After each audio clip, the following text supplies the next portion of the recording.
No Kings rallies sweep the U.S. A nation still split over Trump's legacy. Pulse News analysis by Pulse News editorial team. The past weekend saw a wave of protests across the United States under one defiant slogan, No Kings. From Washington, D.C. to Portland and beyond, crowds gathered, waving placards and chanting against what they see as a creeping threat to American democracy.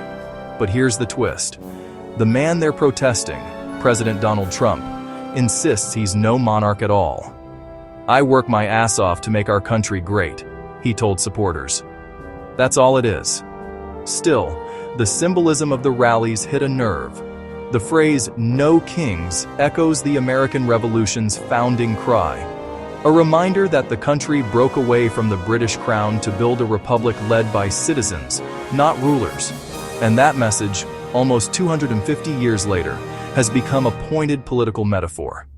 The protests, a symbolic battle over power. The No Kings rallies weren't massive by historical protest standards, but their geographic spread and symbolic unity gave them impact. Organizers say the movement wasn't just anti-Trump. It was about defending checks and balances, judicial independence, and constitutional limits on presidential authority. Yet, the tone of the demonstrations was unmistakably political. The signs, the chants, and the timing, all of it reflected the ongoing polarization around Trump's presidency and his continued hold over American politics even after his re-election in 2024. Veteran political analyst Brit Hume, speaking on Fox News, dismissed the name No Kings as kind of ridiculous, noting that the U.S. system itself refutes the monarchy analogy. "We don't have a king," he said. "And if we did, protests like these wouldn't be permitted."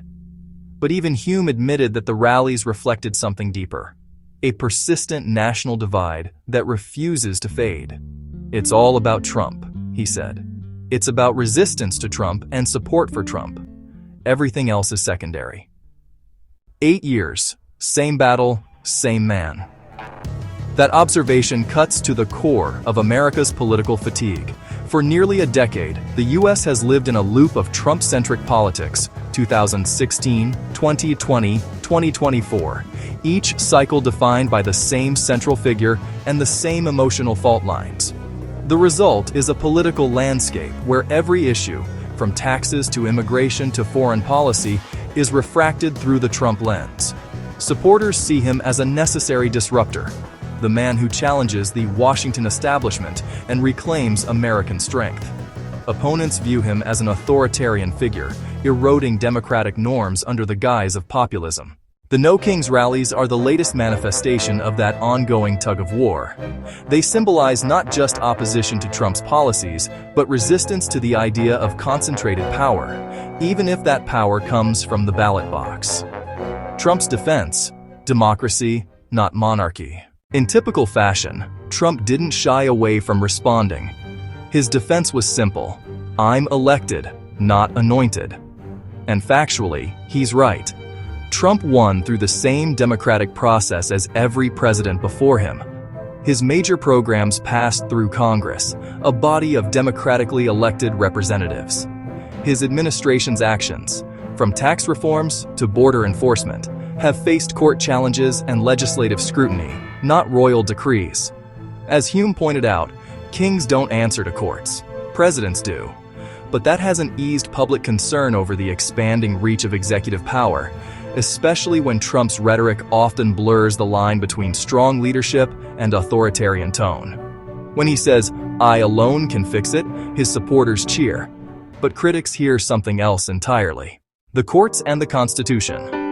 The real arena parallel to the street protests. The legal front is heating up again.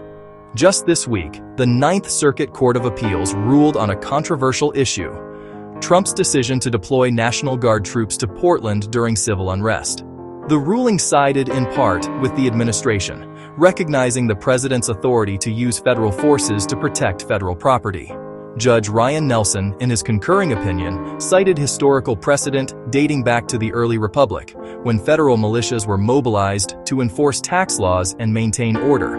The takeaway: the executive branch has constitutional latitude in domestic crises, provided it operates within the rule of law.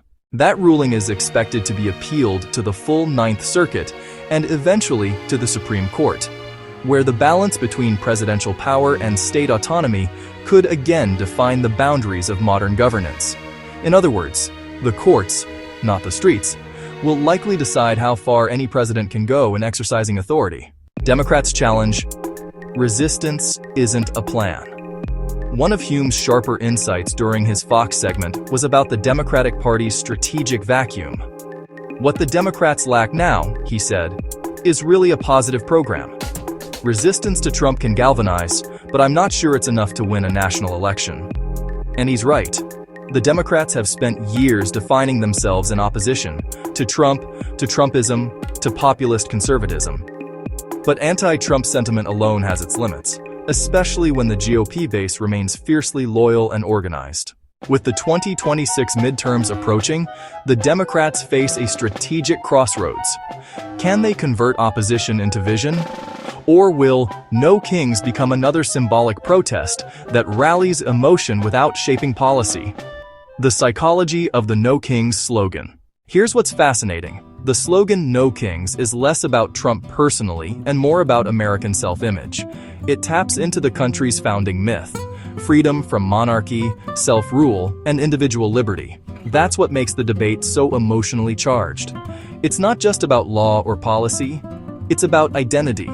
The very idea of having to remind America that we have no kings reflects a deeper anxiety that power may be slipping beyond the people's grasp. And Trump, intentionally or not, thrives in that tension. He frames every challenge as proof of his fight for the people, the ultimate populist reflex. Critics see danger. His base sees defiance. The irony? Both sides are acting out the same historical instinct, to keep power accountable, but their definitions of accountability are now worlds apart. Polarization is the new normal. After nearly a decade of Trump-era politics, one fact is undeniable. America is divided not by policy, but by identity. Economic issues, immigration, healthcare, even education, all are now coded as pro- or anti-Trump positions. The middle ground has eroded, replaced by a moralized, emotional battlefield where every disagreement feels existential. That's what Brit Hume meant when he called Trump the political figure of our time. He's not just a politician, he's a mirror. Every American sees themselves, their values, their fears, reflected in him, for better or worse. What this really means for the future. The No Kings rallies won't change policy tomorrow, but they reveal something crucial. Americans are once again arguing over the nature of their own republic. Is it a democracy bound by law, or a populist movement fueled by passion? Is the president a servant of the people or their avatar? The founders warned about this moment, when a nation's internal divisions could test its constitutional endurance more than any external threat. Trump's America is living that test in real time. Bottom line, Pulse News conclusion. The No Kings movement is less about one weekend of protest and more about a centuries-old American fear that the leader might one day outgrow the leash of the people. But here's the paradox. The very democracy that gives protesters the right to march also gives Trump the right to govern, as long as voters keep choosing him. That's the American experiment in a nutshell. Messy, loud, and perpetually contested.